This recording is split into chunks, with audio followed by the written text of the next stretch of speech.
Assalomu alaykum, yaxshimisizlar? Meningki mushu Turkiyadan kelgan jarayonimni jiq vaqtlarda so'zlab baqqan, lekin jiqlar so'rabdi. Menmu shu Turkiyadan kelgan qarindoshlarga o'xshash qochoq yo'li bilan kelgan.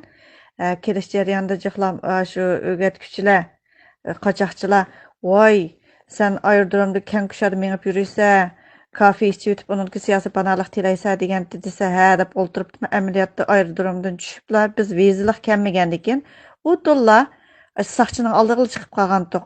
Sim to'saqliq bundaqli bir yerga.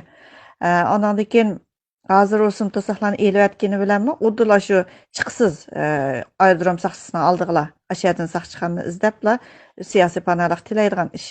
Shuning bilanla men hayron qolarlik bo'lib qoldim degan ko'p bir holatda o'zimni o'ngishilib buningki siyosiy panohlik tilagan. U yilgi vizalik kelganlar bilan o'xshashmaymiz. Vizalik kelganlar o'z boshqa davlatlarga kelib, boshqa davlatlar orqali Norvegiyaga kelib bundaq qilganlar borki, lekin men undaq kelmagan, undaq qilib panohlik tilaydigan yerlarni izlab yurmagan. Udala aerodromda ashtaq siyosiy panohlik tilagan. Voy pasportinglarni yirtib o'tinglar deb yirtib o'tibmiz. Amaliyotda vizalik kelmagandikin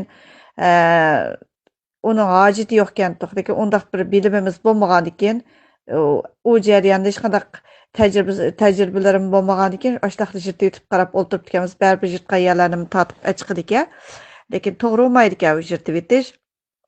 Hamda barmoq izi hamma yerdan chiqadi. Nima biz kelgan vaqtlarda barmoq izi chiqmaydi ekan. U bu davlatlarda siyosiy panohlik tilamaylar. U bu yerlarga tushib olib o'ynab uningdagi kelganlarni bor ekan. Lekin biz masalan men bolalarim unda qilmagan. Udulli shu Turkiyadan kelgan, shuning udulli saqchining oldiga chiqqan, vizasiz bo'lgan ekan. Shunga ondayliq o'xshamagan narsalarga o'xshamagan muomalada bo'lish kerak ekan deb bilgandim-chu.